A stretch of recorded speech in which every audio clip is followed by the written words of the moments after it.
한마디로 말해서 오늘은 안철수 바른미래당 서울시장 후보의 선거 모토인 혁신 경영에 대한 이야기를 나눠보겠습니다. 이완배 기자의 경제의 속살.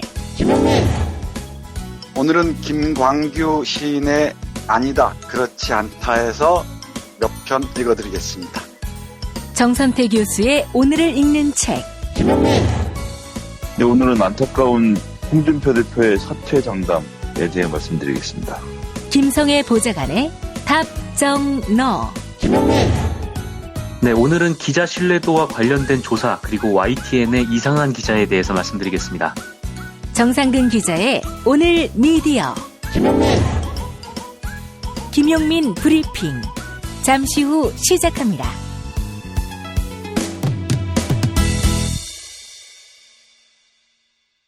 경애하는 최고 영도자 김용민 동지께서는 자신의 살을 떼어준다는 마음, 곧 자애로운 어버이의 풍모를 과시하시며 착한 보쌈 판매를 허락하시었다.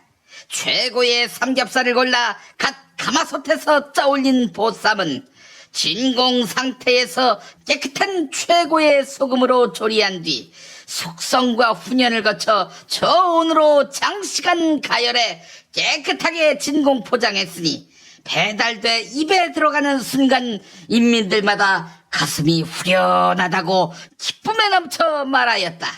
그러나 민심기만의 왕초들이 갖은 협잡과 사기 행위로 나쁜 소금을 써서 보쌈을 만들지만 착한 보쌈은 해양오염 중금속 염려가 전혀 없는 몽골 소금으로 만드는 바 자랑찬 식감과 영양은 대대로 만세의 칭송을 받게 될 것이다.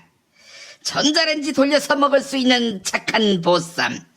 자세한 내용은 경애하는 김용민.com.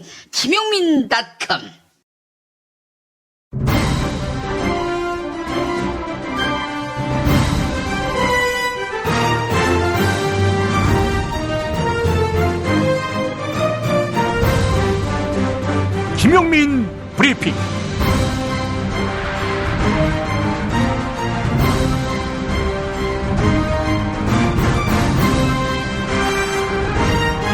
(2018년 4월 6일) 금요일입니다.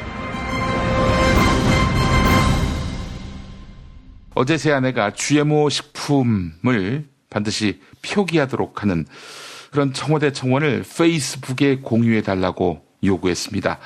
전국의 마음들에게 참 중요한 이슈가 됐는데요. 이 문제와 관련해 김현권 더불어민주당 의원이 애청자 여러분께 긴급하게 요청할 것이 있다고 해서 인터뷰 시간을 마련했습니다. 김현권 의원님 나와 계시죠? 예, 안녕하세요. 반갑습니다. 예, 의원님. GMO 문제, 평소에도 이 문제와 관련해서 지극한 관심을 보이셨는데요.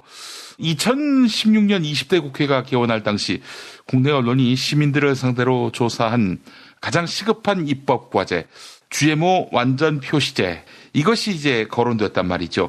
20대 국회도 개원한 지 반환점을 향해 가고 있는데 어떻습니까? 지금 진척이 있나요? 아직 별 진척이 없어요. 그때 우리 시민들이 내가 입법을 한다면 어떤 입법을 하겠느냐 이렇게 조사를 했더니 1위가 GMO 완전 표시제였거든요.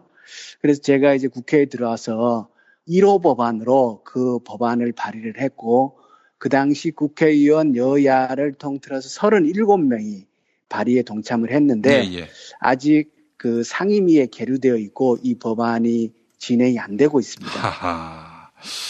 자, 그래서 시민단체를 중심으로 지금 GMO 완전 표시제를 촉구하는 청와대 국민청원이 이루어지고 있는데 마감이 얼마 안 남았는데 13만 명 정도가 지금 참여한 것이죠? 예, 오늘 이제 5일 남았는데 13만 명 넘어서고 있습니다. 좀 안타깝습니다. 조금만 힘을 보태 주시면 금방 할 수 있는 숫자인데요. 몰라서 못하신 분들이 많을 거라고 생각되고요. 이 방송을 계기로 크게 늘어나서 20만이 넘기를 바라는 마음을 갖게 되는데, 자, 의원님, 이 GMO 완전 표시제, 이 문제와 관련해서 아무것도 모르는 분들도 있습니다. 이거 한번 좀 짚어주시겠습니까? 그러니까 GMO라 그러면 유전자 변형 작물이에요. 흔히 오해하는 것이 계량도 유전자 변형이 아니냐 이렇게 생각하시는 분이 있는데요. 예를 들어서 방울토마토는 GMO가 아니에요. 그건 계량을 한 거예요. 예. 계속 이제 새로운 종자를 만들어내는 과정에서 계량을 한 거고 예, 예. GMO라는 거는 자연 상태에서 도저히 일어날 수 없는 조합을 만들어내서 새로운 작물을 만드는 거거든요. 아. 예를 들어서 식물하고 동물의 유전자를 결합한다든가 이렇게 해서 GMO를 새로운 작물을 만드는 거기 때문에 아하. 이거는 변이를 통한 계량과는 근본적으로 다른 거예요. 그래서 유전자 변형 작물에 대해서 그 자체를 놓고 안전하냐 안전하지 않느냐라는 논의는 아직도 지속되고 있고요. 예.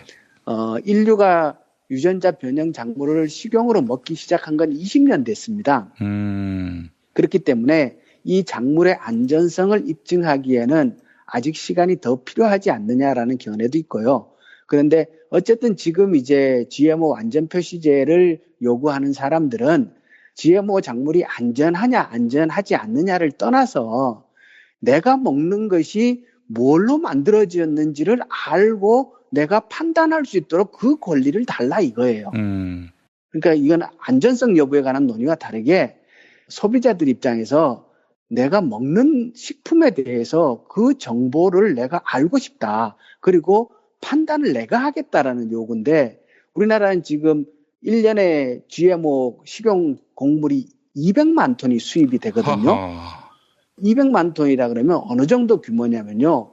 우리나라에서 1년에 생산하는 쌀이 400만 톤에서 500만 톤 사이. 그거 엄청난 양이잖아요. 예. 그런데 200만 톤 이상을 지금 식용으로 GMO 곡물을 수입을 하는데 예, 예. 국내 어디를 나가봐도 GMO 원료를 써서 만든 식품이라는 식품이 표시되어 있지 않은 거예요. 그렇죠. 예. 그럼 200만 톤이 어딘가에 소비가 되고 있을 텐데 표시는 안 해놓고 있으니까 우리 국민들 입장에서 내가 알 수 있도록 알고 내가 판단하고 선택할 수 있는 권리를 달라. 그래서 완전 표시제를 요구하는 것이고요. 예, 예, 예. 지금 완전 표시제는 유럽은 대체로 다 하고 있고요. 대만도 완전 표시제를 하고 있고 중국도 하고 있고 러시아는 GMO 자체를 생산 판매가 금지가 되어 있고 미국도 우리하고는 조금 다른 방식입니다만 QR코드를 통해서 GMO 표시제를 시행하고 있습니다. 예. 그런데 우리는 표시제가 있긴 있어요. 그런데 이게 법이 애매하게 돼 있어갖고 시중에 나가보면 표시해놓은 식품이 없어요. 그러니까 이걸 개선을 해서 200만 톤을 쓰고 있으면 어디에 쓰고 있는지를 표시해달라. 그럼 먹고 안 먹고 내가 선택하겠다. 이게 지금 완전 표시제에 대한 국민들의 요구인 거예요. 예. 그러니까 GMO 식품과 관련한 규제가 거의 없다 보니까 한국의 이런 뻥 뚫린 규제, 이 빈틈을 노리고 GMO 식품들이 다른 나라 못 가니까 한국에 그냥 부지기수로 수입이 되고 있다라고 보면 되겠군요. 그러니까 그게 이제 우리가 MB 이명박 대통령 때 적폐 얘기 많이 하잖아요. 하는데 식용 GMO가 우리나라에 수입되기 시작한 것도 이명박 대통령 때부터예요. 그때 광우병 때문에 사람들이 한참 이제 촛불을 들고 있을 때 그때 뒤로 슬쩍 GMO 작물을 수입하기 시작을 했거든요. 그 당시에 수입을 할 것인가 말 것이냐 하는 것을 어디에서도 논의하고 결정한 근거가 없어요. 그런데 은근슬쩍 그 당시에는 우리 국민들이 GMO 작물에 대한 관심이 많지 않았고 잘 몰랐던 거죠. 그런데 그 틈바구니에 그냥 GMO 식용곡물을 수입하기 시작을 했고 아까 제가 200만 톤이라고 말씀을 드렸는데 이거는 전 세계에서 식용으로 GMO를 가장 많이 수입하는 국가에 해당되는 수치예요. 엄청나게 많이 수입하는 거죠. 예, 예. 뭐 일각에서는 그런 얘기도 하더라고요. GMO가 뭐 건강에 위험 요소가 되거나 이런 것들이 입증된 바 없다라고 얘기하는데 전 이렇게 얘기하고 싶어요. 입증된 게 없으면은 건강에 유해하지 않다는 그 확실한 증거가 나올 때까지는 그때까지는 시민들이 먹지 못하게 해야지. 그래야 되는 거 아닙니까? 그렇죠. 그게 이제 사실 곡물의 세계적인 생산량이나 이런 문제들이 있고 가격 문제도 있고 그러니까 당장 전면적으로 수입을 금지하자. 물론 이제 이렇게 얘기할 수 있지만 그 어려운 면도 또 있거든요. 그렇지만 들어오고 있는 것을 생산하고 있으면 표시는 해줘야 되는 거 아니냐. 최소한. 그렇죠. 그 얘기를 지금 하고 있는 거죠. 그래야 알고 먹죠. 우리가 이제 국민 소득이 3만 달러를 이제 곧 넘어가게 되지 않습니까? 그럼 이 시점이 되면 국민들의 가장 큰 관심사는 사실상 삶의 질이에요. 예. 내가 어떻게 좀 더 행복한 삶을 누릴 것인가 하는 게 국민들의 가장 큰 관심사인데, 행복이라는 것은 먹는 것부터 출발하잖아요. 좋은 거 먹고 싶단 말이에요. 예, 예. 옛날처럼 우리가 많이 먹는 것도 아니고 식구가 많은 것도 아니고 그러니까 뭘 먹더라도 내가 좀 알고 먹고 좋은 거 먹고 이런 요구가 있는데 그것을 계속 이렇게 해결을 안 해주고 있는 거죠. 예. 자, 이게 또 GMO가 걱정되고 염려되는 것이 MB가 사실상 무차별적 수입에 물꼬를 튼 그런 주인공 아닙니까? 그렇습니다. MB 때부터 이게 시작이 됐고요. 지금 우리 국내에서 예. 생산하는 식용 GMO는 없어요. 한편에서는 GMO를 완전 표기를 하면 사람들이 GMO 아닌 식품을 선호하게 될 거고, 그러면 시중의 식품값이 올라가지 않겠느냐라는 염려를 하는 분들이 있고, 그게 이 GMO 완전 표시제를 반대하는 분들의 논거가 되기도 하는데요. 그렇다면 역으로 말이에요. GMO 아닌 것을 국민들이 선호하면 국내에서는 GMO 생산 안 하고 있으니까 국내 농산물의 판매처가 더 확대되지 않겠습니까? 예, 예. 우리 국민들이 국내의 양질의 농산물을 선호하게 되면 국내 농산물의 생산 기반이 좀 더 탄탄해지고 우리 농민들의 이익도 증가하게 되고 국민들의 건강권 이런 것도 확대되고, 그렇게 생각하면은 얼마든지 표기할 수 있는 거죠. 다른 나라들이 이미 이 부분에 대해서 적극적으로 수용을 하고 있기 때문에 예, 예. 우리도 대기업 중심의 식품회사에서 사실 이걸 반대하는 거거든요. 예, 예. 지금 우리나라 식품회사 전부 다 이제 대기업에서 이걸 하잖아요. 예, 예. 근데 그분들이 식용 GMO를 이용해서 식품들을 많이 만들고 있다가 보니까 이걸 하게 되면 자기네들이 타격을 받을 것을 염려하는 건데 대기업들이라면 더욱 국민들의 요구에 부응하는 정책, 그런 방향으로 가야죠. 그렇죠. 그래서 GMO 성분을 공개하게 되면 물건은 안 팔리게 될 것이고, 그러면 대기업으로서는 손실을 보게 되니까 아무래도 정부가 여전히 GMO로 만들었는지 안 만들었는지 그것을 알리지 못하게 현재 그 구멍난 규제를 유지해 주기를 바라고 있는 것이고요. 자, 그렇기 때문에 우리 소비자들은 그 GMO 성분이 이 식품에 포함됐는지 포함되지 않았는지 밝혀달라, 표시해달라, 이렇게 요구하고 있는 것이고요. 그 GMO 자체의 안전성 여부는 여전히 논란이 되고 있는 거고요. 근데 또 하나 중요한 거는요. 왜 GMO 작물을 개발하느냐고 하면은 사실은 이것은 제초제하고 관련이 있어요. 제초제요. 예, 제초제. 일반 사람들이 이 내용을 사실 잘 모르는데요. 예, 예. 변형 식물을 개발하는 이유는 어떤 특정한 능력을 가진 작물을 만들어내는 거거든요. 근데 대형 농업회사, 외국에 이제 그 미국과 남미 쪽에 이쪽에 다 대형 농업회사에서 GMO 곡물을 많이 생산하는데 이 사람들이 농업 생산을 할 때 가장 큰 애로점이 제초하는 거예요. 풀을 제거하는 거. 이게 인건비가 가장 많이 들고 힘든 과정이거든요. 그래서 제초제를 뿌려도 죽지 않는 작물을 개발한 거예요. 대표적으로 GMO 작물 그러면 콩, 옥수수 이런 건데요. 이게 이제 제초제를 맞고도 죽지 않는 작물로 GMO 콩, GMO 옥수수를 개발을 해가지고 그럼 이제 하늘에서 항공으로 제초제를 그냥 막 뿌리는 거예요. 그러면 다른 풀은 죽고 잡초는 죽고 GMO 콩은 살아나고, 이게 GMO 콩의 원리거든요. 예, 예. 그러면 GMO 콩이라는 게 성장 과정에서 제초제를 계속 맞고 성장한 거예요. 우리가 농약이라 그러면 크게 세 가지잖아요. 살충제, 살균제, 제초제. 그런데 이 GMO 작물들은 성장 과정에서 제초제를 맞고도 안 죽는 작물로 이것을 개발해서 그렇게 해서 콩을 생산하고 그렇게 해서 옥수수를 생산해가지고 그게 이제 GMO 작물이란 말이에요. 그렇기 때문에 GMO 작물하고 항상 동전의 이면처럼 따라오는 문제가 이 제초제 성분, 글리포세이트라는 성분이거든요. 예, 예. 근데 이 글리포세이트는 재작년에 WTO 세계보건기구에서 2A 등급의 발암물질로 판정을 받은 거예요. 그래서 유전자 변형 작물하고 제초제라는 거하고는 동전의 양면처럼 분리될 수 없는 것이기 때문에 이 부분에 대한 인식도 함께 따라줘야 됩니다. 예, 알겠습니다. 자, 김현권 의원님, GMO 성분 표시 이를 관철해내기 위해서 시민들이 어떤 역할을 해야 하는지 소상히 말씀해 주시겠습니까? 일단 우리 소비자분들이 이 부분에 대해서 관심을 가져주시고요. 이제는 소비자들의 권리가 생산자들의 힘보다 훨씬 더 커진 세상이잖아요. 예. 시장의 주인은 소비자거든요. 그리고 소비자들의 요구에 맞게 제품이 생산되는 게 맞고요.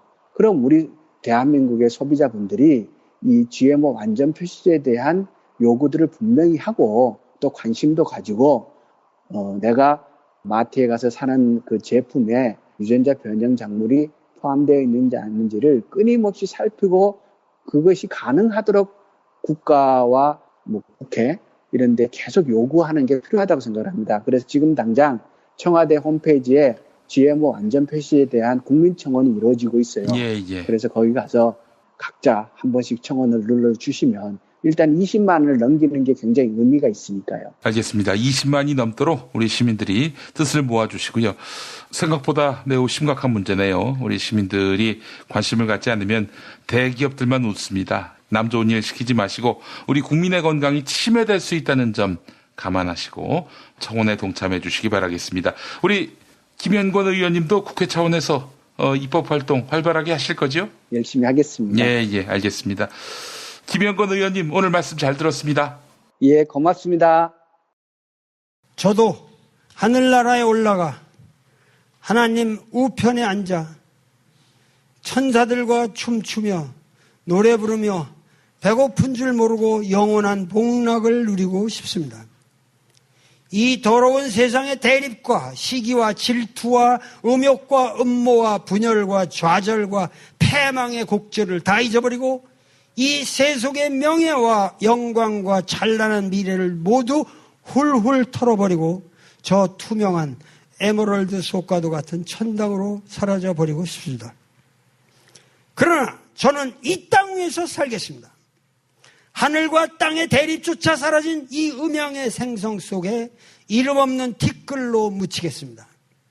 혼도 없고 백도 없는 이름 모를 침묵의 사건으로서 흙 속에서 사라지겠습니다. 예수는 하나님의 나라를 외쳤습니다. 그런데 신학자들은 그것이 현재의 사건이냐 미래의 사건이냐, 종말이 오느냐 안 오느냐, 하나님이 존재하느냐 존재하지 않느냐, 이런 하찮은 문제를 따졌습니다. 예수는 하나님의 나라를 규정할 필요가 없었습니다. 그것은 인간의 언어로서 규정될 수 없는 민중의 갈망이었습니다. 그것은 이 땅 위에 사는 민중의 삶 속으로 와야만 할 새로운 질서, 우리의 존립을 위해 요청하지 않을 수 없는 존재의 당위, 보편적 정의의 갈망이었습니다. 하나님의 나라는 때를 타고 오는 것이며 그 때는 지금 여기 바로 이 절박한 이 순간에 실현되는 것입니다.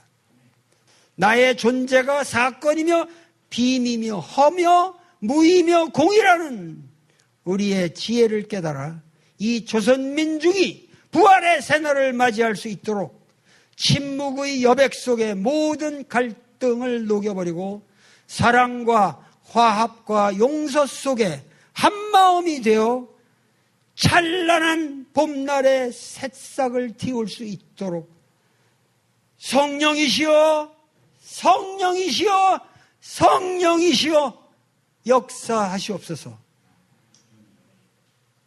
조선 민중의 다시 합침은 부활입니다. 그것은 태극의 부활입니다. 부활은 자유며 평화며 사랑입니다. 부활은 조선 민중의 한이며 삶이며 멋입니다. 다시 합침을 이루게 하소서. 도올 김용옥 선생의 마가복음 설교, 이번 주에는 파핀 현준, 박예리 씨 두 분의 멋진 공연도 함께합니다. 도올 선생이 요즘엔 외국 신학이 아닌 한국의 신학, 민중 신학으로 마가복음을 조명하고 있는데요. 동양 철학과 기독교의 만남, 그 끈끈한 대화의 자리, 여러분을 초대합니다. 매주 일요일 아침 10시 40분 서울 지하철 충정로역 9번 출구 벙커원입니다. 다음 주 토요일 4월 14일에 부산에서 이완배 기자와 함께하는 북콘서트 공개 방송이 있습니다. 여러분을 초대합니다. 4월 14일 토요일 낮 2시 부산 영화체험박물관, 네, 부산 지하철 중앙역에서 5분 거리입니다. 많은 참여 바라겠습니다. 현장에서 이완배 기자의 책 한국 재벌 흑역사 상하권 판매와 사인회도 겸합니다. 부산 시민 여러분의 뜨거운 관심 바라겠습니다. 무료 입장이고 가급적 일찍 오시면 자리가 있겠죠. 자, 광고 듣고 뉴스관장으로 이어갑니다. 스페이드 퀴즈입니다. 돌잔치, 칠순잔치, 가게 홍보, 체육대회, 창사기념일. 정답! 기념품! 문제를 끝까지 들으셔야죠. 이럴 때 사용하는 판촉물이나 기념품, 답례품, 단체 선물 등을 취급하는 전문업체로서 국민을 위해 제대로 일하는 언론과 정당에 후원을 하는 판촉물 전문업체는 어디일까요? 정답! 네피알! 네? 어디라고요? 네피알! 네, 정답입니다. 판촉물이나 단체 선물이 필요할 때 이왕이면 우리 편 회사 네피알을 찾아주세요. 인터넷 검색창에 네피알을 치시거나 032-519-4800으로 전화주시면 친절하게 상담해드립니다. 그런데 상품은 뭔가요? 네피알에 가서 고르세요. 3만 가지가 넘는 물품이 있어요. 오늘 녹음 끝나고 한 잔? 술 끊는다며. 새해가 되면 술 끊겠다는 결심들 많이 하시는데요. 네. 쓸데없는 짓 하지 마시고요. 네, 술 친구미 있잖아요. 아니 다들 술자리만 있으면 오라고 난리잖아. 술친금 들고 가야지. 술친금을 그렇게 퍼주니까 부르지. 술친금이 있어야 술자리가 오래 간단 말이야. 내 친구들이 전부 다 술친금 인정했어. 오빠도 한 잔 콜? 그렇다면 가지야. 네이버에 술친금을 검색하세요. 멀쩡합니다, 진짜. 충남 금산의 넓은 인삼밭, 정성농장을 일군 농부아버지 이정열 씨. 자연은 노력한 만큼 내어준다. 그 자연의 마음을 알기에 정성농장을 더불어 일구는 아들 이성규 씨도 아버지에게 배운 것처럼 정직하고 또 성실하게. 정성농장 홍삼은 인삼 재배부터 가공 판매까지 모두 책임지고 있습니다. 그래서 대한민국 1등 품질을 자부합니다. 검색창에 정성농장 홍삼을 검색해주세요. 정성농장 홍삼. 전화문의는 010-9754-6972.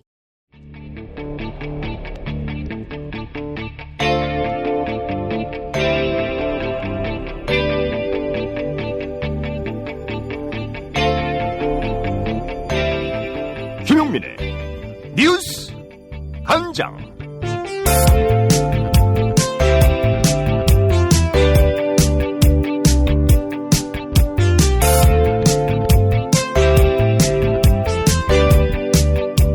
검찰이 삼성의 노조 와해 의혹에 대한 재수사에 착수했습니다. 다스 소송비 대납 수사를 위해 삼성그룹을 압수수색하는 과정에서 노조 와해 문건 약 6천 건을 확보했기 때문입니다. 5년 전 심상정 정의당 의원이 삼성의 노조 파괴 시나리오가 담긴 이른바 S그룹 노사 전략 문건을 공개한 바 있는데요. 이에 대해 검찰은 증거 불충분을 이유로 무혐의 처분을 내렸죠. 검찰의 재수사에 대해 심상정 의원은 검찰은 부끄럽게 생각해야 된다. 또한 삼성은 반국가적 발상을 한 것이다. 이렇게 꼬집었습니다. MBC 라디오 양지열의 시선집중에 출연한 심상정 의원 발언 들어보시죠. 그렇죠. 이번에 안 통하죠. 이번에도 만약에 어영부영 이렇게 끝나면은 대한민국 미래가 없습니다. 네. 그리고 이미 사법적 판단도 끝났어요. 그때 검찰이 이것은 삼성이 만들었다고 입증할 수 없다 이렇게 해서 무혐의 처분을 했는데 바로 이어진 그 관련 재판에서는 재판부가 삼성이 아니고는 만들 수 없다 이렇게 증거로 채택을 해버렸습니다. 그래서 삼성 부당 해고에서 해고 소송에서 이 문건을 근거로 해서 해고자 복지 판결을 했거든요. 그러니까 사법적 판단이 이미 나 있는 겁니다. 검찰은 부끄럽게 생각해야 됩니다. 그러니까 문호적 경영 전략을 선포해 선거했다는 것 자체가 이게 얼마나 엄청난 일인지에 대해서 그거는 헌법에 대한 정면 도전 아닙니까? 그러게 말입니다. 네? 그리고 이번 문건 같은 경우는 완전히 그 완전 범죄 실행 계획서 같은 거거든요. 더불어민주당이 지방선거 경선 과정에서 고 노무현 전 대통령과 문재인 대통령 이름을 사용할 수 있느냐, 이 여부를 놓고 혼선을 빚고 있습니다. 먼저 지난 수요일 더불어민주당 선거관리위원회는 당내 경선 여론조사에서 고 노무현 전 대통령과 문재인 대통령 이름을 사용하지 못한다, 이렇게 결정했는데요. 하지만 추미애 더불어민주당 대표는 아직 결정된 바가 없다, 이렇게 밝혀서 지방선거 예비 후보자들이 촉각을 곤두세우고 있습니다. 자, 이런 가운데 이른바 문재인 마케팅을 두고 더불어민주당 공천관리위원장인 정성호 의원이 입장을 밝혔는데요. CBS 라디오 김현정의 뉴스쇼에 출연한 정성호 더불어민주당 공천관리위원장과 진행자 김현정 앵커의 일문일답 들어보시죠. 여론조사할 때 경선 후보들이 문재인, 노무현 이름을 갖다가 나는 뭐 노무현 정부의 뭐 누구였던 누구입니다, 이런 식으로 많이 쓰거든요, 지금. 네네. 요거를 금지시키느냐 마느냐 논의 중이라고 들었습니다. 네네. 어떻게 생각하세요? 그 본선에서 상대 후보와 싸울 때는 뭐 저는 그건 가능하다고 봅니다. 그러나 당내 경선할 때는 적정한 후보자를 뽑기 위해서는 공정해야 되기 때문에 편견을 줄 수 있는 그런 표현들을 안 쓰는 게 좋지 않은가, 저는 그렇게 생각하고 있습니다. 그거 이름 하나 넣는 거 안 넣는 거게 커요, 차이가? 굉장히 크다고 지금 알고 있습니다. 적어도 그래요? 뭐 특히 문재인 대통령 이름이 들어간 거는 10 내지 15% 정도 차이가 있다는 그런 일부 조사가 지금 나오고 있습니다. 성폭력 혐의를 받고 있는 안희정 전 충남지사의 구속영장이 또다시 기각됐습니다. 법원은 범죄 혐의에 대해 다퉈볼 여지가 있다, 이렇게 기각 사유를 밝혔는데요. 또한 증거를 인멸하고 있다는 점에 관한 검찰의 소명이 부족하다, 이렇게 덧붙였는데요. 양지열 변호사가 영장이 기각된 사유를 분석해 보았습니다. 백성문 변호사는 검찰이 난감한 상황에 처했다, 이렇게 평가했는데 SBS 러브 FM 김성준의 시사전망대에 출연한 양지열 변호사와 백성문 변호사의 발언 차례로 들어보시죠.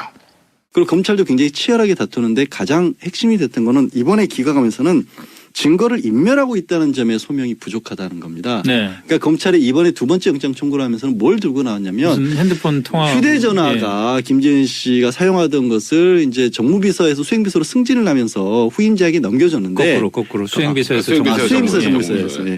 근데 그거를 넘겨줬는데 그 후임자에게는 자기가 내용을 안 지우고 넘겨줬다. 그런데 이 사건이 문제가 될 시점에 이 내용을 삭제를 했다라는 게 이제 피해자 김지은 씨 측 변호인들의 주장이었고 이게 언론을 통해서 얘기가 나왔거든요. 첫 번째 영장 기각이 되니까. 검찰 입장에서는 그런데 놓친 것처럼 이게 세상이 돼버렸단 말이에요. 그럼 이게 언론을 통해서 우리 저희도 볼 때 검찰이 그것도 안 들어봤어?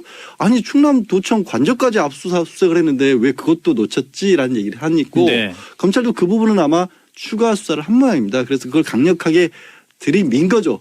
그러니까 9시간이나 걸쳐서 법원에서도 고민을 했고 하지만 이게 지워진 것 정도는 아마 저도 맞는 것 같아요. 근데 그게 안전지사가 증거를 없애기 위해서 안전지사 측에서 지웠다는 점이 확실히 판사가 납득할 만큼 소명이 안 됐다는 거죠. 모르겠다는 거죠. 이게 안에 뭐가 들어있었던 건지 진짜로 증거를 없애기 위해서 지운 건지. 그리고 사실 휴대전화라고 하는 게 아무리 업무용 전화라고 할지라도 저라도 사실은 만약에 누구에게 줄 때면 남에게 주면 지우고 주는 게 보통 상례잖아요. 그리고 뭐 안 지운 채를 받았으면 자기가 뭐 일단 한 번은 볼지 모르지만 그 다음에 다 지우겠죠. 그렇죠. 그리고 또 메모리 전쟁인데 메모리가 모자라면 안 되니까. 그렇죠. 포렌식으로 뭔가 분명히 다시 재검토를 했을 겁니다. 그래도 딱히 없었을 것 같다. 그러면 문제는 뭐냐면 이게 불구속 상태에서 재판으로 가도 뭐가 더 있겠냐는 게 문제가 됩니다. 압수수색했죠. 휴대전화 또 빼다서 또 봤죠. 근데 유력의 연결을 결국 정황진 건데 뭐가 있어야 법리성으로 다투는데 뭐가 있었느냐. 이게 영장도 판사를 설득을 못했다. 이게 문제라는 거예요. 그러니까 쉽게 말해서 물론 이게 무죄라고 단정하는 것도 아닙니다만 네네 물론이죠. 영장 전담 판사를 영장 발부 정도 수준의 그 입증도 하지 않은 상태에서 기소를 한다면 그럼 현실적으로 과연 유죄 판단을 이제 나중에 1심범으로 살 수 있을까에 대해서 의문을 갖고 있는 분들이 굉장히 많아요.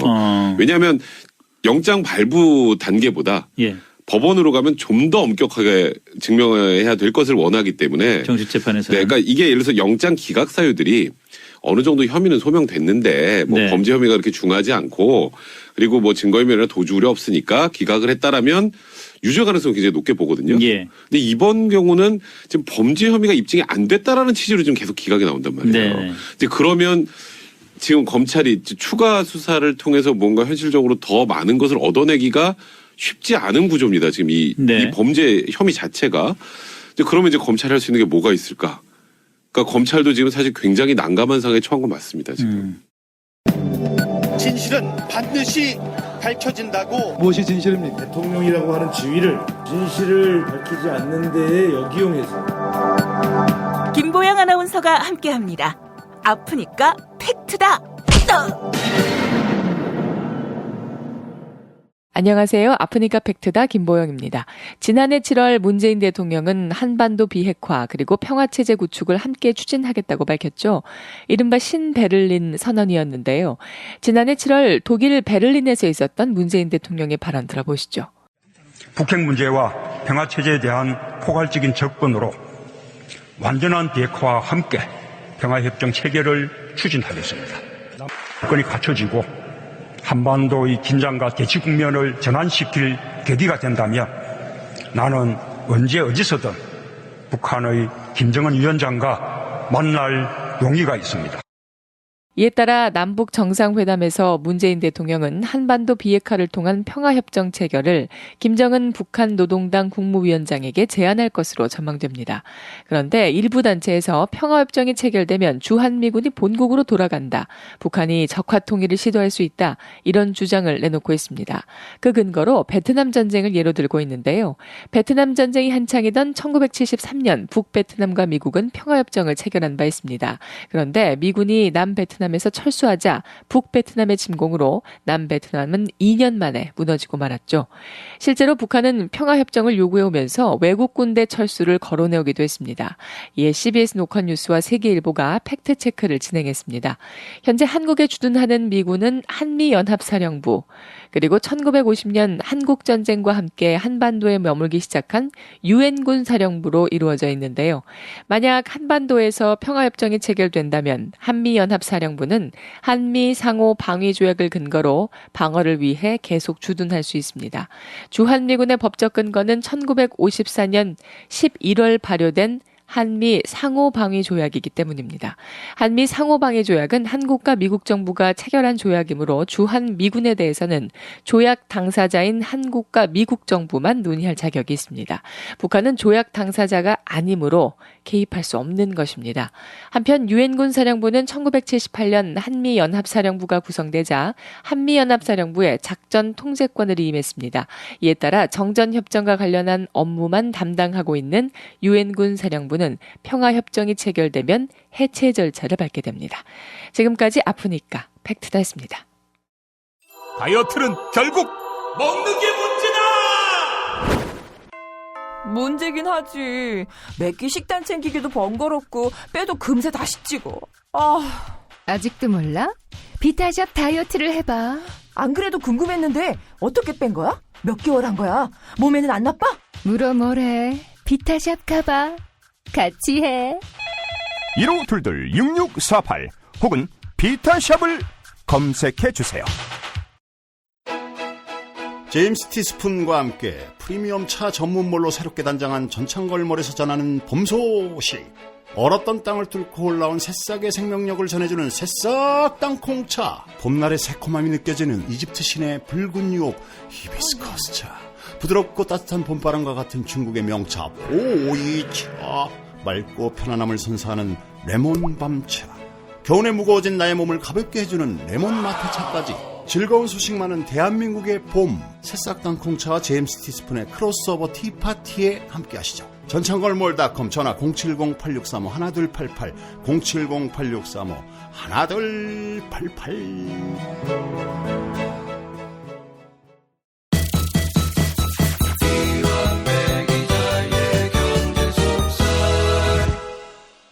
입맛을 잃은 분께 오마니 젓갈 명태회와 착한 보쌈을 추천합니다.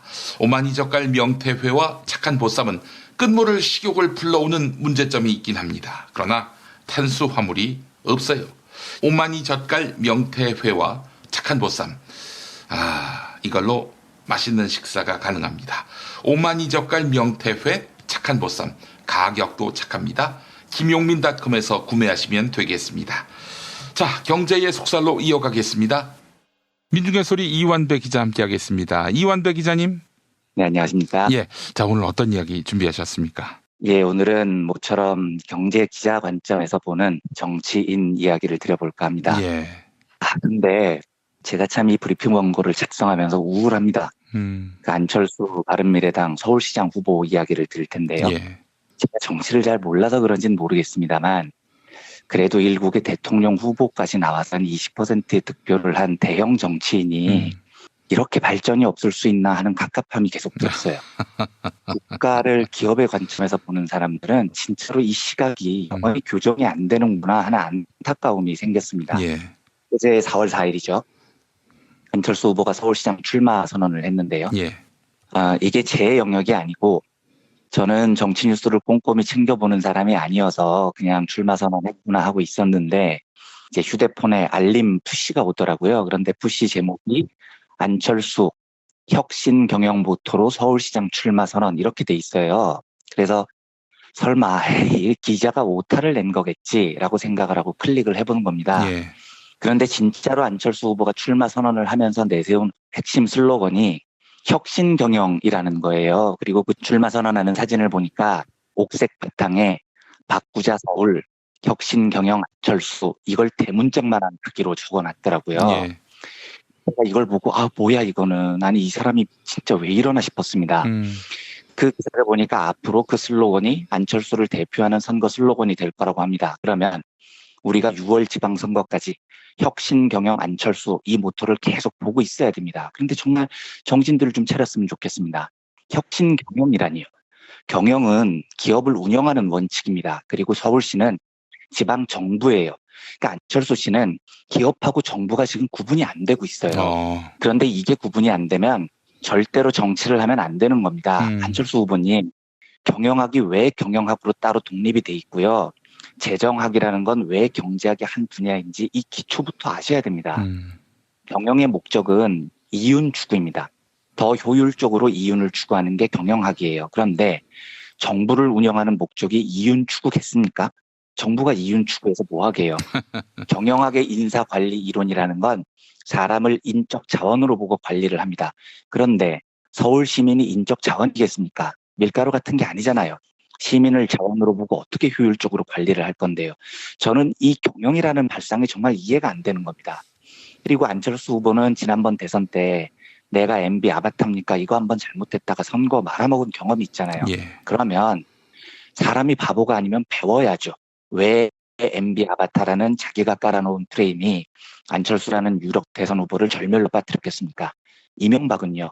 국가를 기업처럼 경영을 하려고 했었다고요. 그래서 나라가 개판이 된 겁니다. 그걸 경험했으면 정치인이라면 발전이 있어야죠. 국가 서울시가 기업이 아니구나. 이 시선을 국민들이 받아들이지 못하는구나. 그러면 내 정치의 시각을 보다 사람들에 가깝게 두고 사람에 대한 시선과 공감을 넓혀야 하겠구나.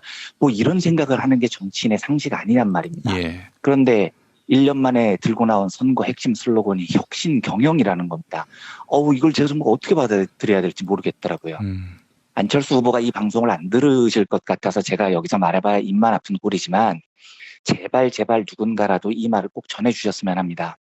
기업과 정부는요. 애초부터 회계 장부를 보는 시선 자체가 다릅니다. 경영자는 기업 회계 장부를 흑자로 만들어야 칭찬을 받죠. 그런데 정부 재정은 흑자를 내면 욕을 먹는 겁니다. 정부가 흑자를 내면 세금을 불필요하게 더 걷었다거나 아니면 거둔 세금을 제대로 안 썼거나 했다는 증거니까요. 그래서 재정학하고 경영학이 다른 겁니다. 예. 제가 그 경영과 정부 운영이 어떻게 다른지 아주 간단한 사례를 하나 들어보겠습니다. 안철수 후보가 이 사례에 대해서 뭐라고 답을 할 건지 궁금합니다. 이게 1973년에 실제로 있었던 일입니다. 한 자동차 회사가 있어요. 이 회사가 자동차를 만들었는데 한참 팔았는데 차량 엔진에 결함이 생긴 겁니다. 이걸 뒤늦게 발견했습니다. 이때 이 회사의 경영진이 경영적인 판단을 합니다. 어떻게 하느냐? 당연히 그때 판단의 제일 중요한 기준은 기업의 이윤입니다. 만약에 그때까지 팔린 차량이 1250만 대였는데 이걸 전부 다 리콜을 해서 수리를 해주면 그 당시 돈으로 한 1억 3,700만 달러가 들었습니다. 우리 돈으로 1,500억 정도죠. 1973년임을 감안하면 엄청나게 큰 돈입니다. 그런데 수리를 안 해주면 차 사고가 몇 %의 확률로 납니다. 대략 계산을 해봤더니 180명 정도가 죽고 180명 정도가 화상을 입는다는 계산이 나왔습니다. 그러면 180명에게 보상을 해주는 돈이 1인당 20만 달러, 화상 피해자한테 보상해주는 돈이 1인당 6만 7천 달러, 차량 2,100대가 고장이 나서 요거 고쳐주는 비용이 대당 700달러, 이래서 수리를 안 해주고 버텼을 때 드는 총 비용이 5천만 달러, 우리 돈으로 600억 정도 듭니다. 수리를 해주면 사람은 한 명도 안 다치지만 돈이 1,500억이 들고 수리를 안 해주면 180명이 죽지만 돈은 600억밖에 안 듭니다. 어떻게 해야 되겠습니까? 이게 실제로요. 1973년 미국 포드 자동차가 경영 차원에서 직접 작성했던 굉장히 악명 높은 그러시 사운디 보고서라는 겁니다. 그리고 경영은 여기서 후자를 선택을 해요. 사람이 죽어도 돈이 그게 덜 드니까요. 이게 바로 경영의 관점이라는 거예요. 그런데 정부가 이렇게 하면 되겠습니까?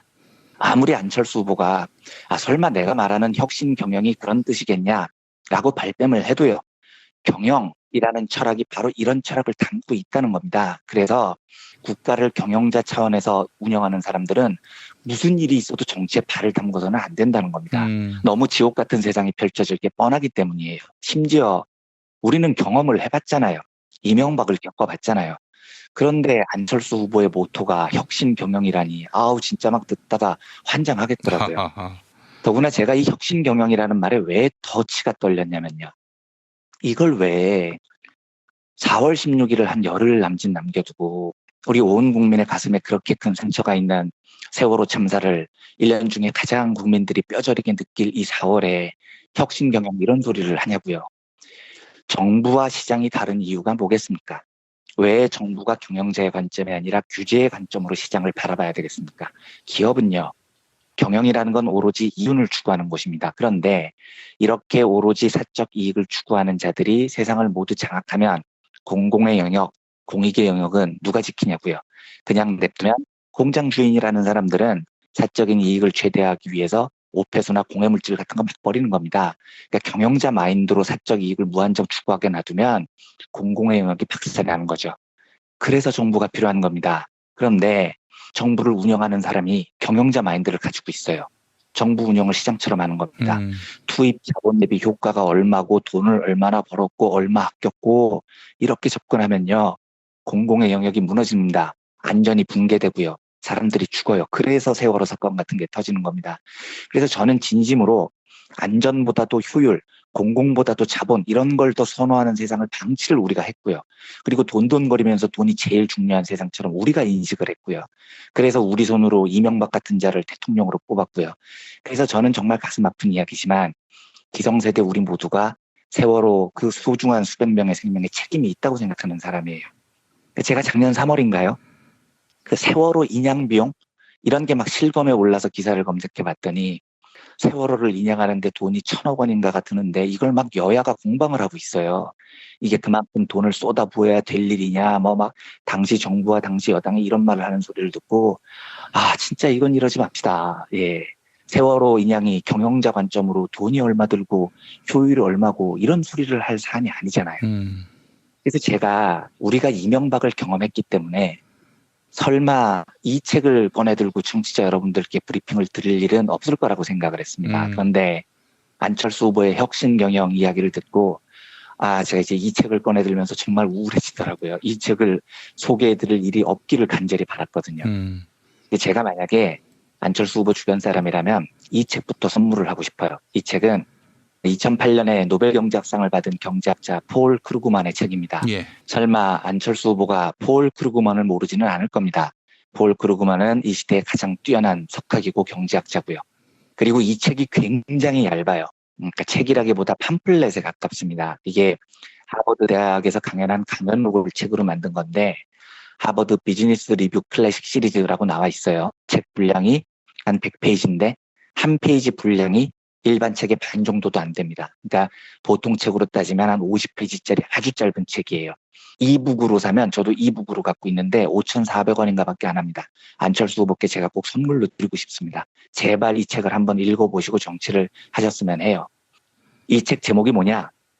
국가는 회사가 아니다 입니다. 그리고 부제가 국가의 주인은 지도자가 아니다. 국가를 회사처럼 경영하지 마라 라고 되어 있습니다. 조금 길지만 이 책의 몇 대목을 읽어보겠습니다. 간단히 말해서 국가는 회사가 아니다. 아무리 큰 기업이라 할지라도 그 기업과 국가 경제 사이의 복잡성 차이를 기업가들은 절대 파악하지 못한다. 미국 경제는 1억 2천만 명을 고용하고 있다. 이는 미국에서 가장 많은 직원을 고용하고 있는 제너럴 모터스보다 200배가 넘는다. 하지만 기업과 국가 경제 사이의 복잡성 차이로 보면 200대 1의 비율도 미미한 수준에 불과하다. 수학자의 말을 빌리면 큰 집단의 구성원들 사이에 잠재되어 있는 상호작용의 수는 제곱에 비례한다. 쉽게 말해서 어떤 의미에서 미국 경제는 미국 내의 제일 큰 기업보다 수백 배가 아니라 수천, 수만 배 더 복잡하다. 그 결과 겉으로 서로 많은 사업을 하고 있는 것처럼 보이는 거대한 기업도 실은 중점 사업으로 통일되는 경향이 있다. 그에 비해 미국의 국가 경제는 수천, 수만 개의 완전히 개별적인 분야의 기업들로 이루어져 있다. 궁극적으로는 아주 끔찍할 정도로 거대한 복합체다. 이렇게 적혀 있습니다. 그 국가는요. 서울 같은 거대한 지방정부는요. 백신 만드는 회사 경영한 그 경험, 그 경영자 마인드로 절대로 운영할 수 없는 복잡체계입니다. 예를 들어서요. 어떤 경영자가 노동자를 절반으로 줄이고도 매출을 유지했습니다. 이러면 그 경영자는 기업을 굉장히 효율적으로 운영했다고 칭찬을 받겠죠. 이게 바로 안철수 후보가 말하는 혁신 경영의 관점이에요. 그런데 서울시장이 시민의 절반을 해고를 해요. 그리고도 시의 생산성을 유지하면 서울시가 어떻게 되겠습니까? 그건 시민 절반을 실업자로 내모는 게 된다고요. 예. 시민 절반이 실업자가 되면 공장이 생산한 물건은 누가 사줍니까? 그 즉시 서울시는 부도가 나버리는 겁니다. 그래서 정부와 기업은 근본적으로 다른 겁니다. 기업은 돈을 버는 게 목적이지만 정부는 국민을 안전하게 지키고 행복하게 만드는 게 목적입니다. 그리고 안전과 행복 이런 명제는요. 기업 하나하고는 상대가 되지 않을 정도로 거의 끔찍한 복잡계의 영역이라고요. 혁신경영 이따위 관점으로 서울을 운영하면 서울 망합니다. 폴 크루그만 교수의 책 하나만 더 읽어보겠습니다. 조금 긴데요. 이게 정말 안철수 후보에게 들려주고 싶은 이야기여서 그대로 읽겠습니다. 예. 과학의 세계에서 위대한 사람의 질병으로 알려진 위대병 증후군이 종종 발생한다. 이는 한 분야에서 유명한 권위자가 자신이 이해하지 못하는 다른 분야에 대해서도 강력하게 의견을 개진하는 것이다. 마치 화학자가 의학의 전문가인 양 결정한다거나 혹은 물리학자가 인지과학의 전문가인 양 결정하는 것이다. 똑같은 증후군이 일부 성공한 기업가들에게서도 자주 나타난다. 국가 경제에 대한 조언을 요구받는 경우다. 하지만 그들은 국가 경제와 자신들의 사업이 전혀 다른 분야임을 이해하지 못한다. 그래서 국가 경제에 대해 자신의 의견을 주장하기 전에 학교로 돌아가 다시 배워야 된다. 하지만 그들은 이를 받아들이지 않는다. 경제를 이끌어가는 사람이 따라야 하는 일반적인 원리들은 비즈니스에 적용하는 일반적인 원리들과 완전히 다르다. 더 이해하기 어려운 것이 아니라 다르다. 기업 회계에 완전히 익숙해져 있는 기업가가 서로 다른 여러 가지 것들을 측정하고 다른 개념을 사용하는 국민소득 개정을 읽는 방법을 저절로 알 수 없다. 인사, 관리와 노동법은 같은 것이 아니다. 기업의 재무관리와 통화정책 역시 다르다. 이렇게 이야기를 합니다. 예.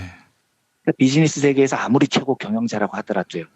경제를 관리하거나 전문가가 되기를 원한다면요. 정치인이 되기를 원한다면요. 새로운 어휘와 일련의 개념들을 배워야 됩니다. 그런데 성공한 기업가는 이를 받아들이지 않아요. 안철수 후보는 지금 혁신 경영, 자기가 기업을 경영했던 그 경험에서 서울시를 운영하겠다고 합니다. 그러니까 서울시라는 거대한 지방정부 수장이 되겠다는 사람이 혁신 경영이라는 말을 제일 중요한 슬로건으로 사용을 하죠. 하지만요. 달라야 됩니다. 달라도 그냥 다른 게 아니고요. 어마무시하게 다른 거예요. 그러면 크루그만 교수 말대로라면 이런 사람들은 더 공부를 해야 되는데 이 위대병 증후군에 빠진 거예요. 그래서 자기가 기업 경영하듯이 하면 다 되는 줄 압니다. 근데 더 공부할 마음이 없으면 이런 위대병 환자들은요. 정말 냉정하게 말해서 정치를 해서는 안 되는 거예요. 네. 저는 이 혁신경영이라는 모토를 보는 순간 진짜 뒷목이 섬뜩했습니다. 아, 이명박을 치운 지 얼마나 됐다고. 또 이런 경영자 마인드를 가진 정치인을 봐야 되나 공포스럽더라고요. 부디 우리가 이쯤 되면 정부와 기업이 어떻게 다른지 분명히 목도를 하고요. 경영자 마인드로 시정을 운영하려는 사람들을 좀 멀리 했으면 좋겠습니다. 그런 차원에서 오늘은 안철수 서울시장 후보의 혁신 경영이라는 모토가 너무 가슴에 안 좋게 와닿아서 이걸 비판적으로 좀 살펴보는 시간을 가져봤습니다. 예, 경영이 좋은 건 줄 알고 국가든 뭐 기업이든 경영이라는 표현 쓰면은 많은 국민들은 이 사람 꽤 전문적이구나. 이 사람 뭔가 과학적이구나. 이렇게 생각할 줄 알고 얘기한 것 같은데, 우리 철수 형님 참, 그 환상 속의 그대라는 노래가 생각이 납니다. 세상은 그대 머리 위를 뛰어다니고 그대는 방 안 구석에 앉아 쉽게 인생을 이야기하려 한다. 뭐 이런 가사의 노래입니다. 네, 정말입니다. 네. 예, 이한배 기자님 수고하셨고요. 4월 14일 토요일 낮 2시 부산 영화체험박물관 용두산 공원 옆에 있는 지하철 중앙역 5분 거리. 여기 안 오고도 과연 인간인가? 이런 의문에 우리 부산 시민분들이 답을 해주실 거라 확신합니다. 네, 많이들 와주시면 정말 행복할 것 같습니다. 네, 그 자리에서 책도 팔고 사인회도 하고요. 예, 꼽사리 껴서 김용민 책도 좀 팔고. 예, 여러분 많이 참석해 주시기 바라겠습니다. 자, 이완배 기자님 오늘 수고하셨습니다. 네, 감사합니다. 부모님의 생신 또는 기념일에 아주 특별한 선물을 준비하고 계십니까? 부모님의 소중한 일생을 되돌아볼 수 있는 기억의 책을 선물해보세요. 부모님의 어린 시절부터 젊은 시절 그리고 노년에 이르기까지 그 누구보다 치열하게 살아온 삶의 여정을 한눈에 모아볼 수 있도록 최고 100장까지 들어가는 사진첩과 더불어 기자들이 직접 인터뷰를 통해 작성하는 생애사까지 더해져 오직 부모님만을 주인공으로 하는 세상에 다시 없을 고품격 기억의 책을 10년 노하우로 특별 제작해드립니다. 200페이지 분량 12권에 2부까지 함께 드리는 구성으로 440만 원에 모십니다.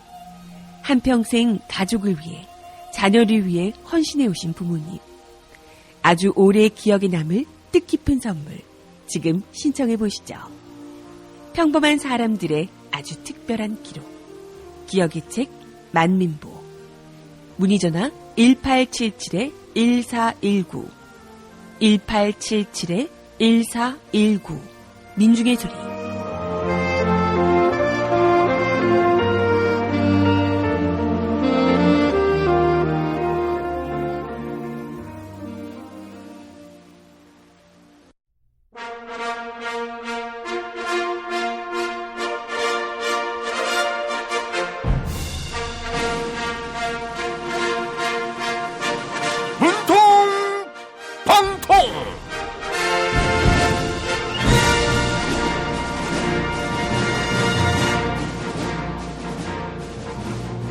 대통령 문재인입니다. 초등학생에게 아주 특별한 선물을 받았어요. 서울 경동초등학교를 방문했는데 여학생이 다가와 제가 이것밖에 없어요 하면서 100원을 건넨 것입니다. 특별한 선물 소중히 간직하겠습니다.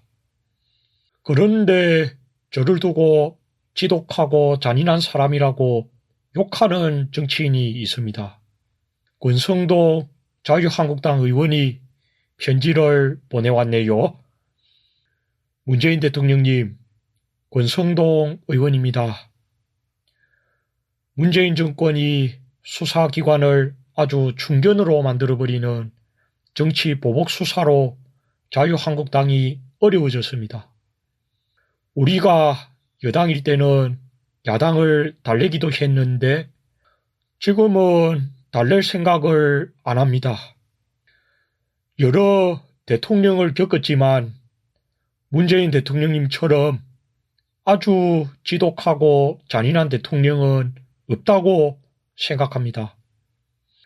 아이고, 권성동 의원님, 이게 무슨 말입니까?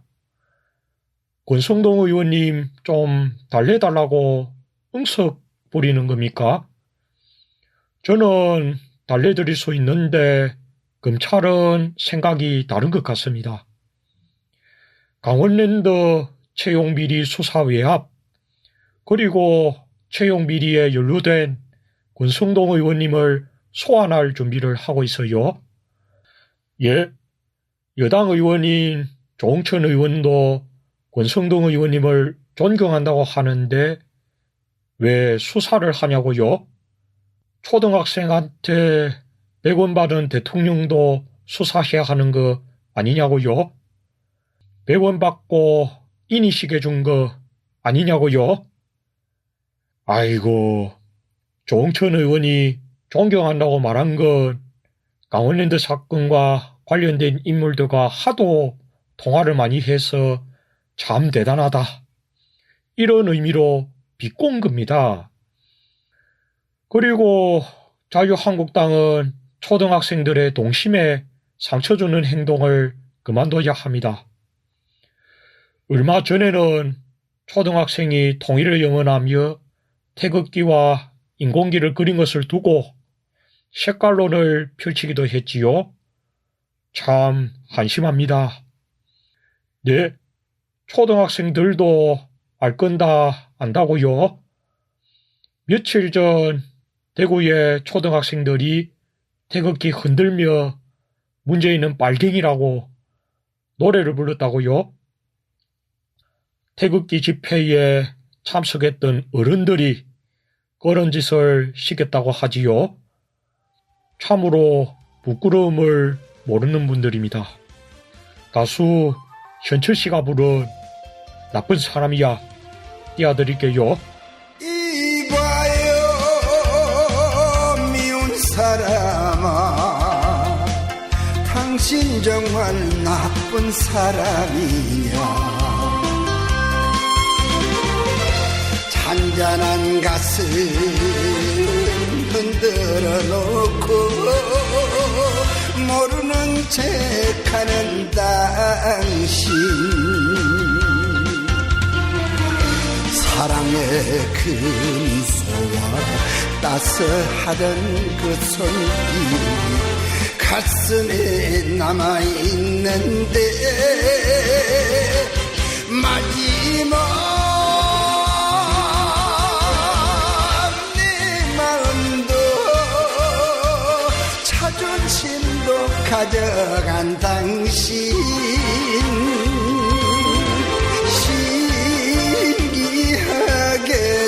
고우면서 미운 사람, 나한테는 나쁜 사람이야.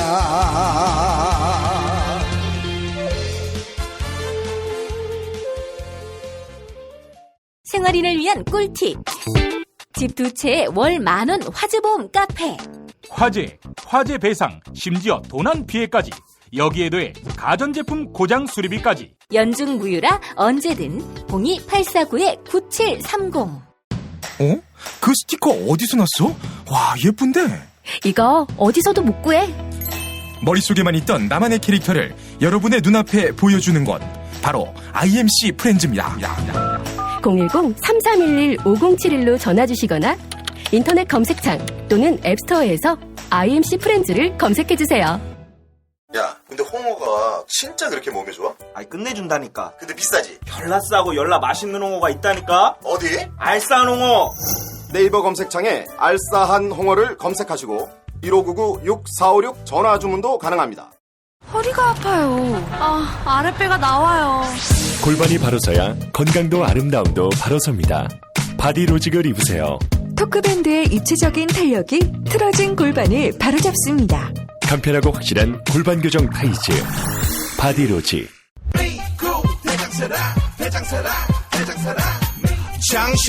장실 굿모닝 화장실 바나 굿모닝 바나나. 이건 제가 써보니까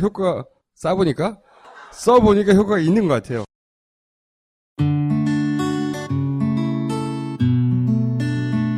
당신과 내가 좋은 나라에서 그 정의로운 나라 그곳에 산다면 난 그냥 좋아서 웃기만 할 거예요.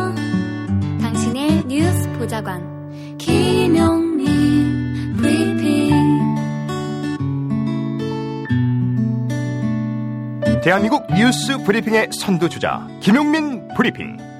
계속해서 김보영 아나운서가 오늘의 날씨를 전해드립니다. 날씨를 전해드리겠습니다. 오늘은 전국이 흐린 가운데 비가 내리다가 낮부터 점차겠습니다. 아침 기온 서울 7도, 대전 9도, 광주 9도, 대구 10도를 나타내겠고요. 낮 기온은 서울 11도, 춘천 13도, 전주 13도, 부산 16도로 예상됩니다. 미세먼지 농도는 아침에 서부는 한때 나쁨, 동부는 보통, 낮 동안 서부는 나쁨, 동부는 한때 나쁨 단계를 나타낼 전망입니다. 여기는 대한민국 브리핑 1번째 김용민 브리핑입니다.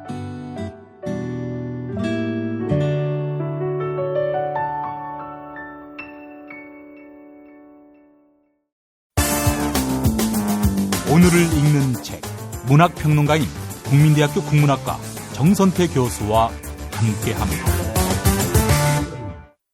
국민대학교 한국어문학부 국어국문전공 정선태 교수님과 함께하겠습니다. 교수님. 네, 안녕하세요. 네, 요 며칠 민간인 학살 이야기를 하셨는데 많은 분들이 참 너무 아파서 끝까지 듣기가 힘들었다라는 그런 말씀도 하시더라고요.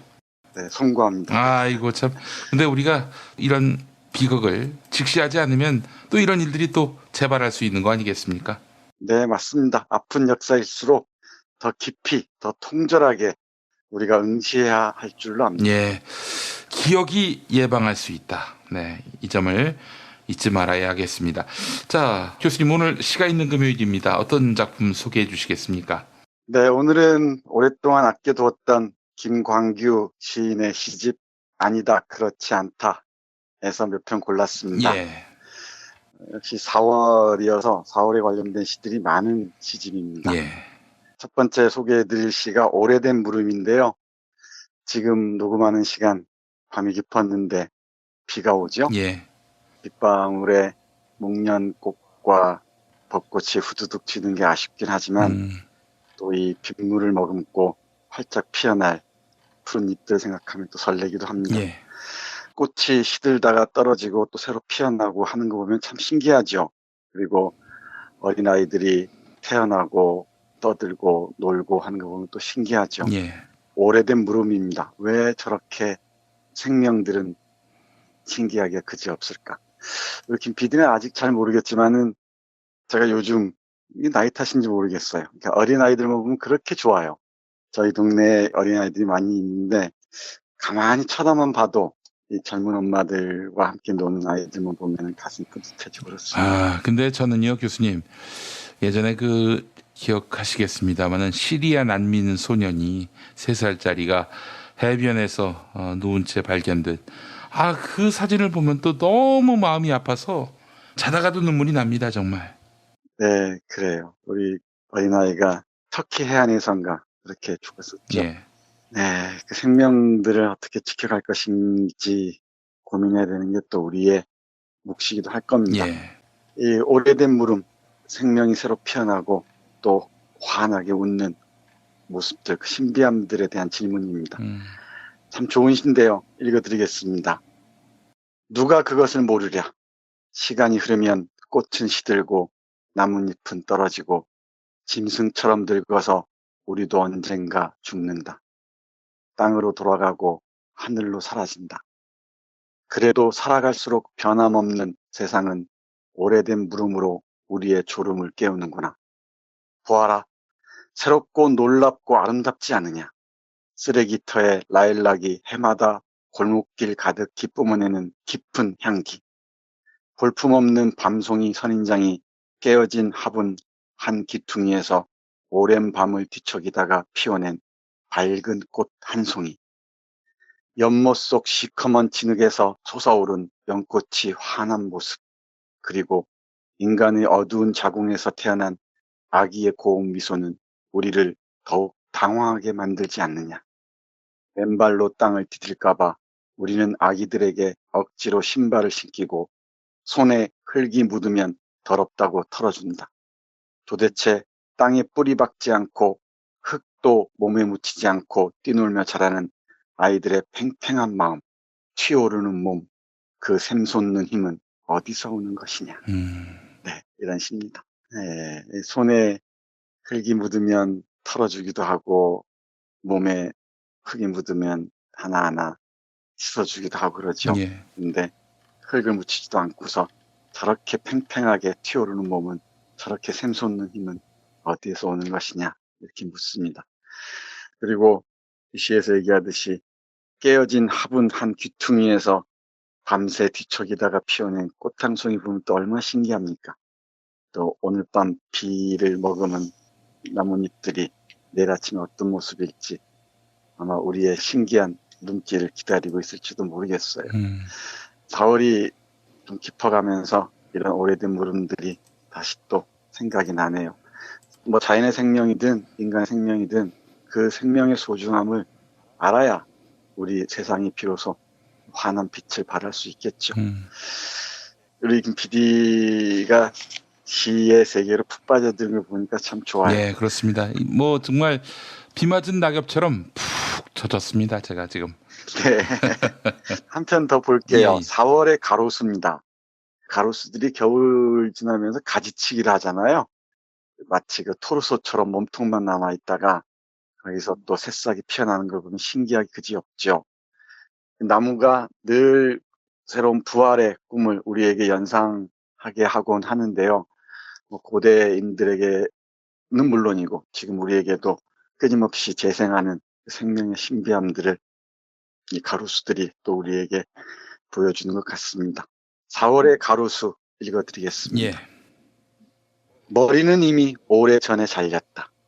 전깃줄에 닿지 않도록 올해는 팔다리까지 잘려 봄바람 불어도 움직일 수 없고 토르소처럼 몸통만 남아 숨막히게 답답하다.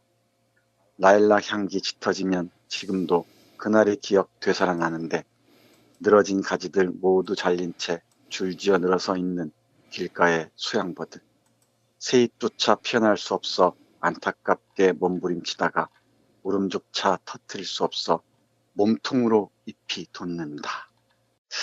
우리 김 PD 감탄사가 나와야 되는데. 아, 이 침묵이 감탄사입니다. 아, 그래요? 좀 인색한 거 같아요. 김광규 시인의 이 아니다 그렇지 않다가 1981년에 간행됐는데요. 예, 예.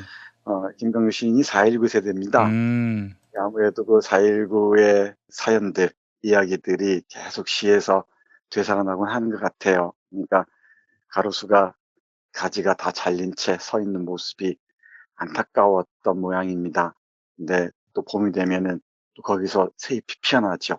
새로운 생명을 튀어올리죠. 예, 예. 거기에서 또 새로운 시대에 민주주의가 싹이 트는 것을 기대하는 것 같습니다. 예. 그 연장선상에 놓여 있는 게 이 시집의 표제작인 아니다 그렇지 않답니다. 4.19 때 많은 젊은이들이 목숨을 잃잖아요.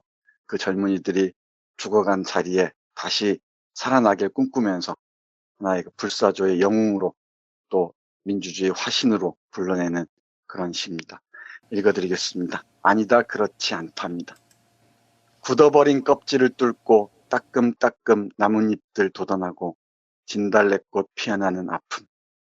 성난 함성이 되어 땅을 흔들던 날 앞장서서 달려가던 그는 적선동에서 쓰러졌다. 도시락과 사전이 불룩한 책가방을 옆에 낀 채 그 환한 웃음과 싱그러운 몸짓 빼앗기고 아스팔트에 쓰러져 끝내 일어나지 못했다. 20살의 젊은 나이로 그는 헛되이 사라지고 말았는가. 아니다, 그렇지 않다. 물러가라 외치던 그날부터 그는 영원히 젊은 사자가 되어 본관 앞 잔디밭에서 사납게 울부짖고 분수가 되어 하늘 높이 솟아오른다. 살아남은 동기생들이 멋쩍게 대학을 졸업하고 군대에 갔다 와서 결혼하고 자식 낳고 어느새 중년의 월급장이가 된 오늘도 그는 늙지 않은 대학 초년생으로 남아 부지런히 강의를 듣고 진지한 토론에 열중하고 날렵하게 보를 쫓는다. 굽힘없이 진리를 따르는 자랑스러운 후배, 온몸으로 나라를 지키는 믿음직한 아들이 되어 우리의 잃어버린 이상을 새롭게 갖고 가는 그의 힘찬 모습을 보라. 그렇다. 적선동에서 쓰러진 그날부터 그는 끊임없이 다시 일어나 우리의 앞장을 서서 달려가고 있다.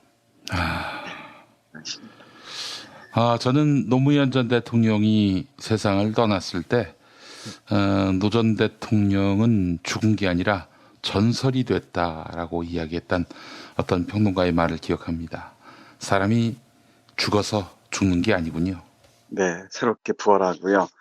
우리가 중년이 되고 나이가 들어가지만 이 시인이 보기에 그때 죽은 젊은이는 끊임없이 되살아나서 젊은 후배들과 토론하고 또 끝없이 공부하면서 이 시대를 앞장서서 나아가고 있다는 겁니다. 예. 이게 서정시처럼 들리지만은 역사의식에 아주 투철한 그런 시처럼 보여서 아주 깊은 울림으로 다가옵니다. 그리고 이 시집을 뒤적거리다 보니까 이 쓰레기 치는 사람들이라는 시편이 있어요. 한 편 더 읽어드리겠습니다. 예. 사실 우리가 요즘에 쓰레기 대란 문제가 있잖아요. 그런데 어느 기관에서나 길가는 물론이고요. 우리가 사는 곳 곳곳에서 우리가 버린 것들 다 치워주시는 분들이 있죠. 그분들이 없이는 우리가 어떻게 일상적인 삶을 영위할 수가 있겠습니까?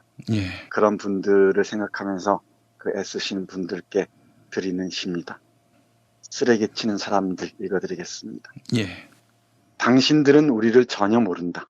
쓰레기 치고 받은 돈으로 눈 오는 날은 소주 한 잔 걸치고 적금 들어 3년 뒤 리어커 한 대 사서 엿장수나 고물장수 차리는 줄 알지만 천만의 말씀이다. 오래된 잡지나 헌 신문지, 버리는 빈병이나 쇠토막까지도 몇 푼의 강냉이로 바꿔가고 저승의 골목길 지키고 서서 송장의 금리빨 노리는 그들과 우리는 전혀 다르다. 세상의 모든 욕망 끝나 버린 곳, 돈이 죽어버린 쓰레기터에서 우리는 연탄재를 흙으로 돌려보낸다. 주인 없는 신발짝과 피 묻은 넝마, 썩은 생선 가시와 찢어진 비닐 조각들 모두가 정답게 함께 어울려 바람에 흩날리고 비에 젖으며 고향으로 떠나가는 쓰레기터. 이승의 마지막 벼랑에서 역겨운 땅 위에 냄새 모닥불로 태우는 우리는 그들과 전혀 다르다.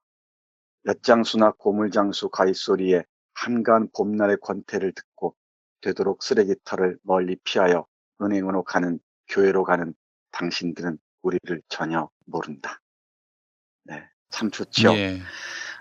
겉모양 그럴싸하니 차려입고서 은행으로 가고 교회로 가는 사람들은 이 연탄재를 흙으로 돌려보내고 그리고 썩은 생선가지와 찢어진 비닐 조각들 이런 것들 모두 땅으로 돌려보내는 우리들을 모른다는 거죠. 사실 이 세상을 지키는 것, 이 흙을 지키는 것, 우리의 삶의 터를 지키는 것은 이런 쓰레기 치는 사람들인지도 모르겠습니다. 예. 고상한 척하면서 쓰레기만 또 못한 짓 하는 자들에게 이 시를 꼭 들려주고 싶습니다. 알겠습니다, 교수님. 오늘도 좋은 시 소개해 주셨습니다. 월요일 아침에 또 다시 뵙도록 하겠습니다. 네, 우리 김광규 시인의 시집들 아주 걸작들이 많이 있으니까요. 하나하나 시집들 모으면서 한번 읽어주십시오. 예를 들면은 우리를 적시는 마지막 꿈, 반달 곰에게 등등 아주 주옥 같은 시집들이 있습니다. 예. 그러면 다음 주 금요일에 더 멋진 시로 여러분들 시가 있는 금요일 만나겠습니다. 예, 교수님 감사합니다. 네, 고맙습니다.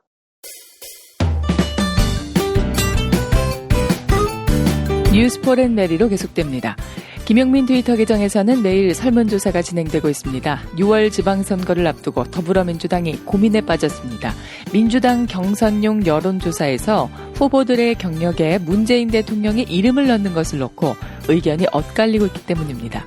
지난 수요일 더불어민주당 선거관리위원회는 경선 여론조사에서 대표 경력에 고 노무현 대통령과 문재인 대통령의 이름을 넣지 못한다 이렇게 결정한 바 있는데요. 이에 대해 추미애 대표는 선관위의 논의 내용과 관련해 결정된 바가 없다 이렇게 제동을 걸면서 혼선이 빚어졌습니다. 시민들은 이른바 문재인 마케팅을 어떻게 평가하고 있을까요? 오늘 새벽 3시까지 모두 1157분이 의견을 남겨주셨는데요. 70%, 10명 가운데 7명은 문재인 대통령 측근의 문재인 마케팅은 문제될 게 없다 이렇게 응답해 주셨습니다. 문재인 마케팅은 문제 있다 이런 의견은 30%로 나타났습니다. 트위터를 통해 시민들의 의견을 듣고 있습니다. 먼저 문피플님, 문재인 마케팅이란 말 자체가 잘못된 겁니다. 정치인이 자신의 이력을 공개하는 게 뭐가 문제인가요? 다음은 문재인 정권의 성공을 위해님, 조금 다른 의견을 보내주셨네요. 본선에서는 찬성이지만 경선에서 문재인 마케팅은 문제가 있다고 봅니다. 설문조사에 참여해주신 여러분께 감사의 말씀을 전합니다.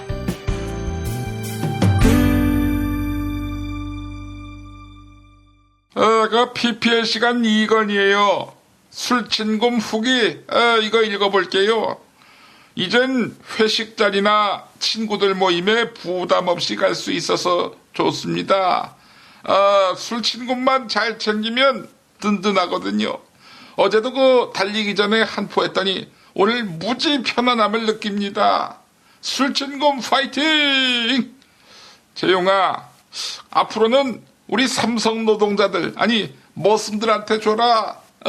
그래 다음날 쌩쌩하게 일하지. 근데 그 노조 가입한 애들한텐 주지 마. 그거 먹고 말짱한 정신에 투쟁하면 어쩌니. 자, 말 잘 듣는 근로자에게만 드리는 술친금, 포털에서 술친금. 그 PPL 시간 김종인이라고 봐요. 미공 대장사랑. 그 이모씨 사용 후기가 올라왔다고 하는데 읽어드리도록 할게요. 소년간 설사를 하고 있는 남동생 때문에 주문했다고 봐요. 여기저기 병원에 가봐도 추워도 차도가 없어서 어찌할까. 그래서 대책을 만들었는데 미공 대장사랑 주문. 이걸 먹였더니 똥이 대책 없이 나온다고 보는 거지.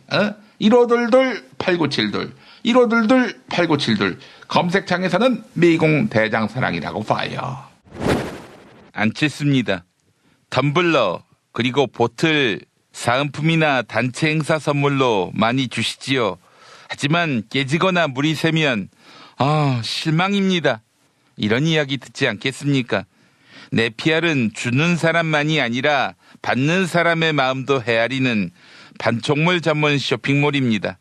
돈 많은 저도 네피알에서 서울 시민들한테 다 드릴 선물 주문하고 싶지만 아버지가 하지 말라고 했습니다. 검색창에서 네피알 찾아주시고요. 저 안칠수 PR도 부탁드립니다. 안녕하십니까, 김성태입니다. 비타샵 그린 스무디 사용 후기 사실상 읽어보겠습니다.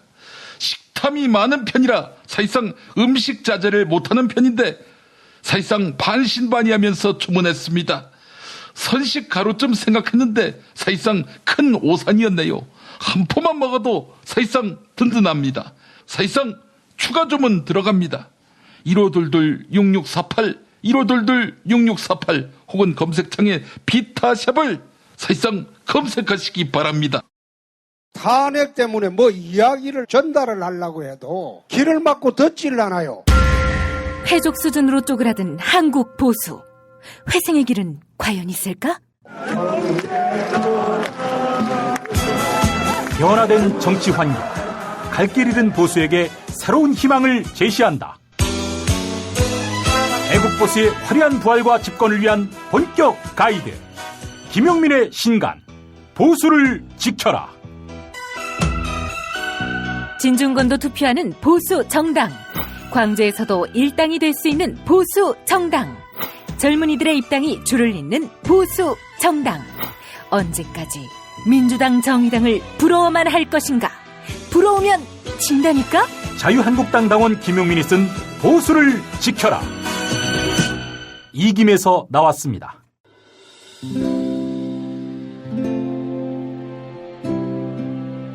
그러니까 목사님은 우리 남북 관계에 있어서도 큰 정기를 마련해 주셨습니다. 늦봄 문익환 목사 탄생 100주년. 민주화와 통일운동을 위해 11년 4개월간 옥고를 마다하지 않은 행동하는 양심. 오늘 우리가 누리고 있는 이 민주주의 또 문익환 목사님 덕분이 아주 큽니다. 그가 24년 동안 살았던 서울 강북구 인수복로 통일의 집이 6월 1일 문익환 통일의 집 박물관으로 거듭납니다. 사람들이 이렇게 항상 북적북적 이렇게 했던 공간이라 아버지한테만 아니라 우리 모두들한테 굉장히 큰 의미가 있는 통일의 역사를 기억하며 통일의 길을 모색하는 문익환 통일의 집 박물관 기념사업 추진위원으로 함께해 주시겠습니까? 이건 단지 어떤 유가족들의 유산이 아니라 우리 시대가 가지고 있는 유산이기 때문에 자세한 안내는 포털 사이트에서 문익환 통일의 집을 입력해 주세요.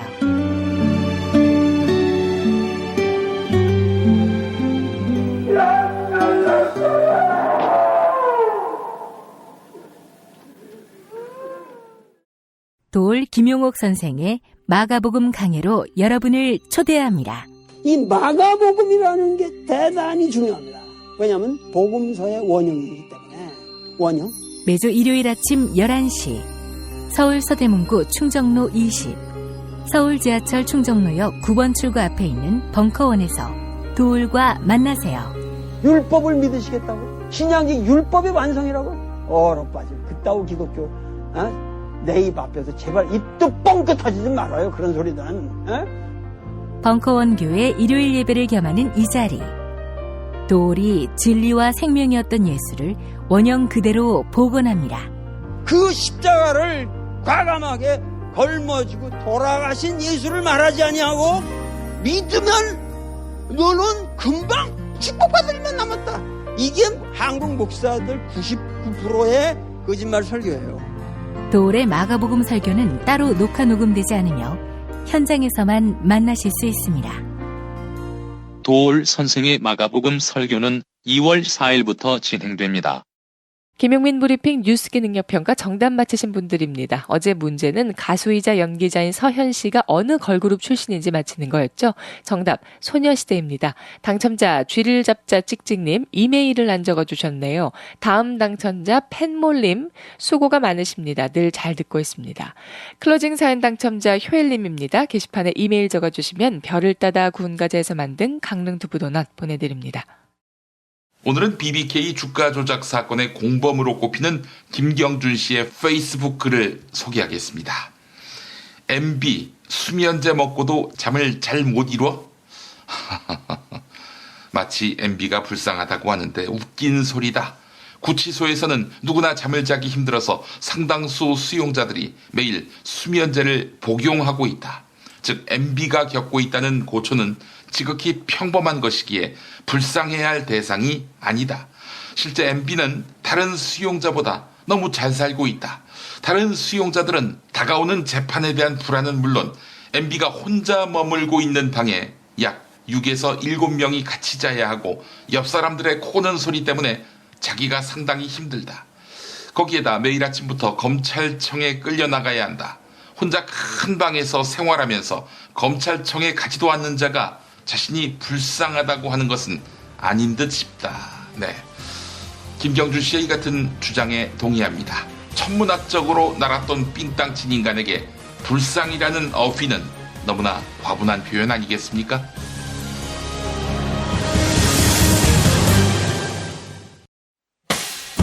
김용민 브리핑과 함께한 시간 어떠셨어요?